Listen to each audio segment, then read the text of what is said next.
दादा मी राष्ट्रवादी काँग्रेस पक्ष 12-13 वर्षापूर्वी सोडला आणि त्याचं कारणही होतं असं की माझी सिनियरिटी डावलली गेली होती ती आणि नंतर साहेबांना प्रत्यय आला सिनियरिटी डावलली त्याचं काय झालं त्याचं हां तर एकंदरीत पण दादा मी मनाने कुणापासून दूर नाही गेलो. या व्यासपीठावर कुणाही माणसाला विचारा माझ्याजवळच त्यांचं होतं वास्तव्य. मी साहेबांसारखं जगायला बघतो नेहमी. म्हणजे कसं की कुठल्याही आपल्या विरुद्ध कोण असू नये त्याला काय म्हणतात मराठीत अजातशत्रू. आणि तसंच माझं हे असल्यामुळे मी पटकन तटकरे साहेबांच्या प्रेमात पडलो परत आणि मी राष्ट्रवादीवासी झालो आहे. साहेब तटकरे साहेबांचं सांगायचं आहे असं मी प्रथम आता तटकरे साहेबांना सांगायचं अशोकदादा साबळे यांना नमन करतो. माझे मित्र माणिक जगताप यांना नमन करतो. ज्यांनी मला मार्ग दाखवला ते ज्यांनी दाखवलेल्या मार्गावर आम्ही मार्गक्रमण करतो आहे ते अशोकदादा साबळे आणि ज्यांनी मला जगण्याची कला शिकवली तेव्हा मित्र माणिक जगताप या दोघांच्या यांना वंदन करतो पहिलं. आणि मी तटकरे साहेबांबद्दल 2 मिनिटं सांगतो. आणि बॅरिस्टर अंतुले साहेब जे आमच्या सर्वांचेच गुरु आहेत ते राजकीय व्यासपीठावर असलेल्या सर्वांचेच गुरु आहेत आणि जे आमचे दैवत होते आद्य ते आमचे अंतुले साहेब यांना नमन करतो. आणि तटकरे साहेबांबद्दल थोडं सांगतो. साहेब तटकरे साहेब मी व्यवसाय पहिला टाकला डांबरीचा डांबर प्लॅन्टचा. त्यावेळेला मला माझ्या उद्घाटनाला तटकरे साहेब सपत्नीक आणि जयंत पाटील आणि माणिक जगताप हे आले होते. त्यावेळेला मी भाषणात बोललो होतो तटकरे साहेबांकडे अशी कला आहे की ते परिस्पर्श आहे त्यांच्या हाताला. एखाद्या दगडाला ते सोनं बनवतात आणि पण त्यांना उलटी पण कला देवाने दिलेली आहे की ते सोन्याला दगड पण बनवतात. त्याची अनुभूती मला आलेली आहे 3 वेळा दादा. 3 वेळा त्यांनी मला इलेक्शनला पाडलेलं आहे. एक वेळा जिल्हा परिषदेला, एक वेळ जिल्हा परिषदेच्या अध्यक्षपदाला आणि एक वेळ आमदारकीला विधान परिषदेला. त्यामुळं मला आता का अनुमती घ्यायची नाही आहे. मला आता परिस्पर्श त्यांचा पाहिजे आहे. तर तटकरे साहेबांनी मला नेहमीच दादा आमचे पक्षभेद झाले मतभेद झाले पण मनभेद कधी झाले नाही. म्हणूनच आम्ही इतके एकमेकांच्या जवळ राहिलो. तटकरे साहेबांच्या त्यांनी नेहमीच मला मदत करत आले. ते उदाहरण सांगायचं झालं दादा मला कोविड झालं होतं आणि फार म्हणजे अंतिम स्टेजला होतो मी आणि मला हॉस्पिटल मिळत नव्हतं दादा. माझ्याबरोबर मी शिवसेनेत होतो तेव्हा शिवसेनेच्या अनेक मंत्र्यांनी प्रयत्न केले किंवा ह्याला हॉस्पिटल द्या पण त्या मला उभं पण करत नव्हतं हॉस्पिटलमध्ये. अक्षरशः उभं करत नव्हतं बाहेर हाकललं त्यांनी. आणि अशा परिस्थितीत तटकरे साहेबांचा एक माणूस आला. तटकरे साहेबांनी फोन केला निघालो गाडीतनं. तेव्हा फोन साहेब मी असं कोविडने हे पडलं बोललं अरे काय बोलतोस काय. मग त्यांनी त्या माणसाला सांगितलं की राजूला लगेच ॲडमिट करून घे राजू जगला पाहिजे काही करून. हे त्यावेळेला मी शिवसेनेत होतो दादा आणि कट्टर विरोधक होतो तटकरे साहेबांचा.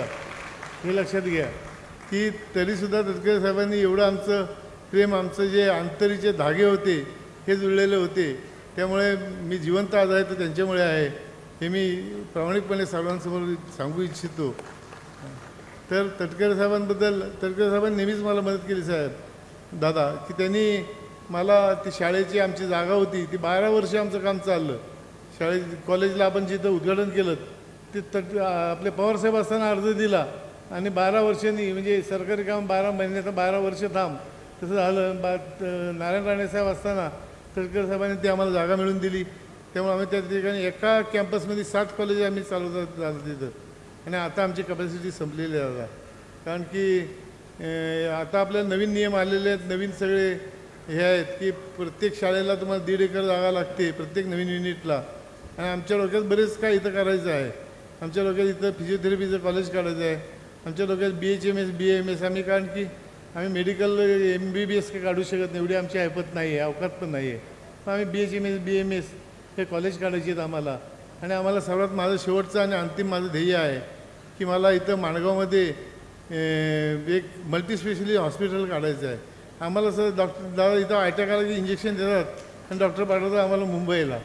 जगला तर जगला तिथं मध्ये कुठे घसकलं तर काही सांगता येत नाही. रस्ते त्यात असे आहेत.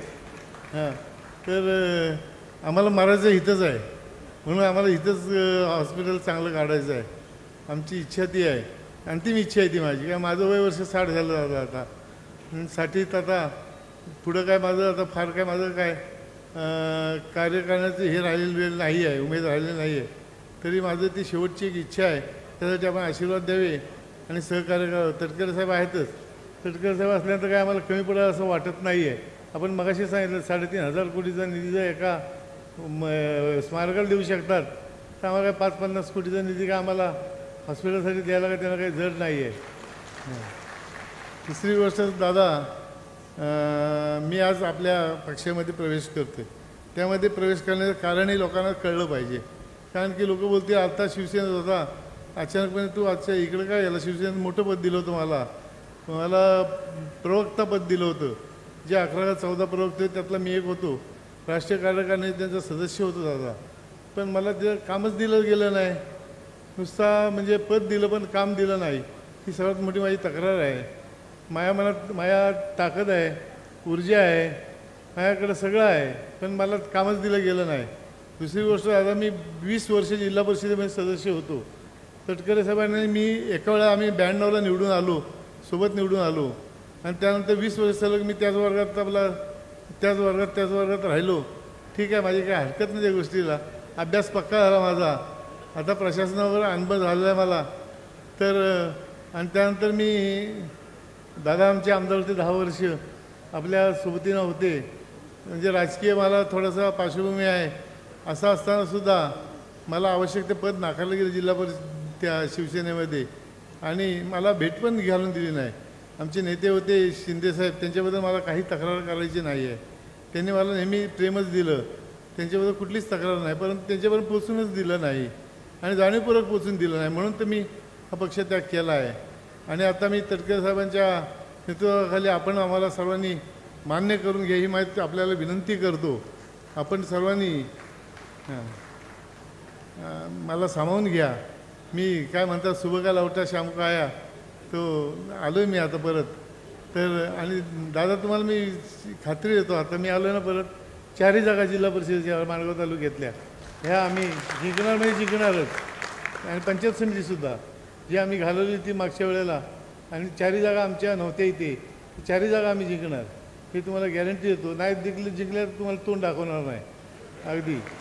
हां, तर हे तुम्हाला सांगत असताना एवढा आत्मविश्वास आहे मला एवढ्या आशीर्वाद द्यायला आपण सर्व लोक आलात ना, मी आपल्या सर्वांचे आभार मानतो.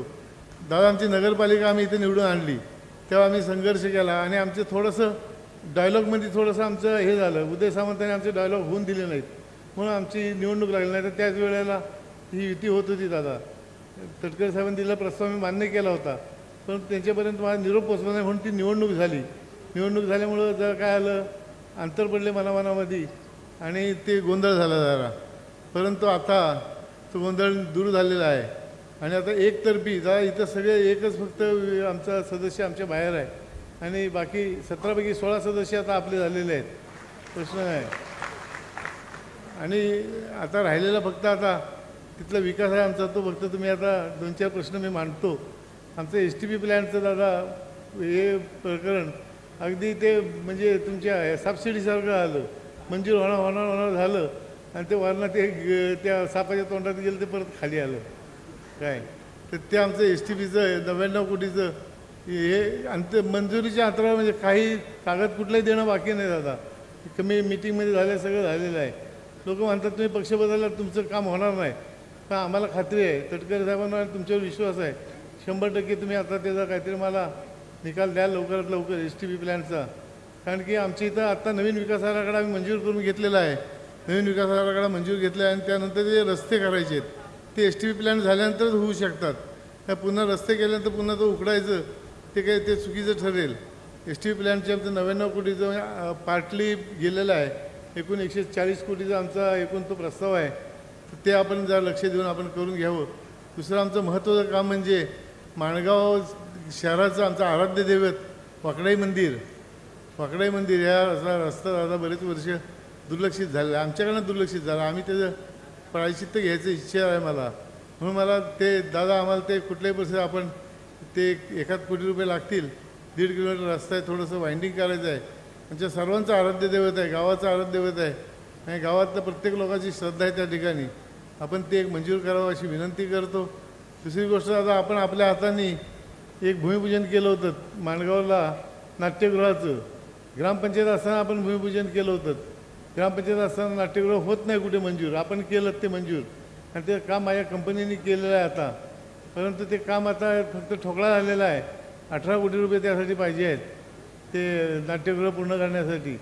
तर आपल्याला ती विनंती आहे. आता त्यानंतर दादा एक महत्त्वाचा प्रश्न आपला की आपला जो भादावचा जो आमचा पूल आहे त्यासाठी आम्ही विनंती केली होती मागच्या वेळा आपण आले ते तेव्हा. परंतु ते काय मला काय दिसलं नाही कुठे ह्याच्यामध्ये आपल्या बजेटमध्ये दिसला नाही आहे. तो जो झाला तर पॅरलल ह्याला रस्ता होऊ शकतो आपल्या हायवेला आणि बरीचशी समस्या हायवेची सुटू शकते. बरंचसं म्हणजे माणगावपासून ते 10 किलोमीटर मागे आणि 10 किलोमीटर पुढे ह्या ठिकाणी ते रस्ते बायपास निघतात सगळे. तर ती एक होऊ शकतं. तर तेही विनंती आहे मला. आपल्याकडे आता कसं आहे आमचं अंदाज मागू काय किती मागू झालं आहे आणि किती झालं आहे असं झालं आहे. तुम्ही आलेत आपल्याकडे आमच्याकडं आज. तर ते एक आमचं एक महत्त्वाचं काम आहे. आपण जे मंजूर केलेली कामं आहेत दादा त्याचा पाठपुरावा व्यवस्थित होणं आवश्यक आहे. अजून त्याचं टेंडर निघालेलं नाही आहेत. आपण जे आता कामं मंजूर केली ती जी माणगाव बायपासला एक केलं आणि 2 अंतरची केलीत आणि इंदापूरची 2 केलीत. त्याचा आपण अनेक मिटिंग घेतल्यात. आणि महत्त्वाचं सर्वात नाही दादा जे आपल्याला मी विनंती केली होती आपण आले होते त्या इकडे आनंद भवनला आमच्या बंधूच्या हॉटेलला आणि त्या ठिकाणी आपली जी मिटिंग झाली ती त्यामध्ये आपण सांगितलं होतं की जेव्हा ते कमिटीची निर्णय असा आहे तर निर्णयच दादा आम्हाला मान्य नाही आहे. कमिटीचा निर्णय आम्हाला मान्य नाही. एवढ्यासाठी लोणेरचं काम पुरं झाल्यानंतर आम्हाला लोणेरचं काम झाल्यानंतर आमच्या रस्त्याला जर तुम्ही वर्क ऑर्डर देणार असाल तर आता ते काम 27 सालापर्यंत 27 एंडपर्यंत गेलं आणि ते जर आपण जर आणखी जर एक्सटेन्शन बघितलं तर 28 सालापर्यंत जाईल. तोपर्यंत आम्हाला जीव गुदमरून झालं दादा. माणगावमध्ये चालू शकत नाही अशी परिस्थिती आहे. 2-2, 3-3 तास माणगावमधनं पास व्हायला लागतं ट्रॅफिक. कुणालाही विचारायचं म्हणजे मी सांगतो खोटं नाही की 2-2, 3-3 तास लागतात. तर मी त्यासाठी मी त्यांना सांगितलेलं आहे 18 तारखेला मी त्याचं आंदोलन करणार आहे. आणि ते मी व्यासपीठावर शिवसेनेत असताना डिक्लेअर केलं होतं आणि ते शिंदेसाहेबांची उपस्थितीत डिक्लेअर केलं होतं. तटकरे साहेबांनी सांगितलं तुला वेळ आणून देणार नाही. माझ्या वेळ आणून न द्यावी. त्यांनी ही विनंती आहे की ते वर्क ऑर्डर ती मिळावी आणि पहिलं काम ब्रिजेसचं व्हावं. त्या ब्रिजेसचं काम आहे ते शेवटी त्यांनी केलं तर ते 3 वर्ष काय आमच्या रस्त्याचा उपयोग येणार नाही. तर ब्रिजेसचं काम त्या बारचाटमध्ये पहिलं घ्यावं त्यांनी आणि वर्क ऑर्डर ताबडतोब द्यावी त्यांनी ही विनंती आहे. अन्यथा दादा मला आंदोलन करणं म्हणजे मला नाही तर माझ्या शब्दापासून मी दूर गेल्यासारखं होईल. म्हणून मी आपल्याला सांगतो की विनंती आहे मला की त्या आंदोलनापासून तुम्ही वाचू शकता मला. हां तर आता ह्या माणगावकरांना वाटेल मी फसवलं त्यांना नाही ना. तर ह्या विनंती मी तुम्हाला सगळ्या केलेल्या आहेत. माणगावची जी पूर्वरेषा आहे ब्ल्यू लाईन दादा ब्ल्यू लाईन जी आहे महाडला अख्खं महाड शहर अख्खं पाण्याखाली गेलं तेव्हा माणगावात 1 इंचसुद्धा पाणी नव्हतं दादा. 1 इंचसुद्धा पाणी नव्हतं आणि माणगाव शहर संपूर्ण ब्ल्यू रेषा दाखवलेली आहे. तर कुठे बांधकाम करू शकत नाही अशी परिस्थिती झाली आहे दादा. तर आम्हाला ते ब्ल्यू रेषांचं पुन्हा सर्वे करून आणि जे काय असेल ना परिस्थिती ते परिस्थिती आम्हाला त्यांनी द्यावी. ब्ल्यू रेषा आखून जी खरी परिस्थिती आहे ना त्यांनी आपलं वरना सर्वे केले ड्रोननी आणि ती ब्ल्यू रेषा आखलेली आहे. तर ते न करताना परत पुन्हा सर्वे व्हावे ही विनंती आहे. मी आता फार बोललं असं मला संकेत मिळाला आहे पाठीमागला. तर मी आता माझं भाषण थोडंसं थांबवतो आणि दादा आपण आलेत मला माझ्या प्रवेशासाठी आपण आलेत आणि मला धन्य केलं आज एवढे आपण लोक आलेत. व्यासपीठ एवढं भरलेलं आहे आणि एवढे खाली लोक आहेत. लोक अजूनही येत आहेत.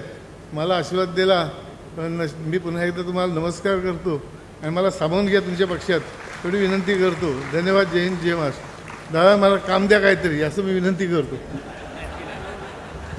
धन्यवाद साहेब.